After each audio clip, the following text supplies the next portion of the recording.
enfin Brigitte vint. Une tornade, un ouragan, un cyclone. Voilà.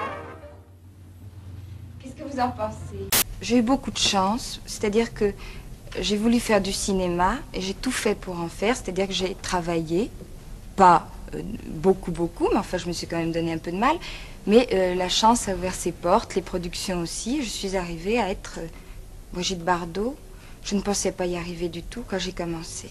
C'est bien pire que ça, vous êtes devenu bébé. J'ai toujours été bébé, remarquez, puisque c'est mon vrai nom, mais c'était moins difficile à porter avant que maintenant. Mais celui-là, peut-être qu'il a un maître qui va venir leur chercher. Non, c'est abandonné. Il est abandonné, mais les gens sont dégueulasses. Ben voilà. À quoi ressemble votre vie? Ma vie ressemble à une grande prison, agréable, mais c'est un peu une prison quand même. C'est une véritable révolution, l'arrivée de Brigitte Bardot au festival. Jusqu'où peut aller une hystérie pareille?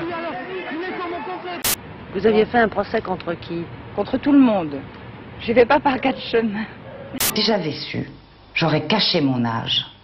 Et si j'avais caché mon âge, on m'aurait pas fait suer avec mes 50 ans, parce qu'au lieu d'en avoir 50, peut-être on croirait que j'en ai 43 alors. La fondation Brigitte Bardot est donc créée. Elle est née. Voilà, elle existe, elle est vivante. J'ai un bilan assez négatif de l'opinion que j'ai de l'être humain. Par contre, je n'ai jamais été déçue par les animaux et c'est pour ça que je leur ai dédié ma deuxième partie d'existence, ma deuxième partie de vie.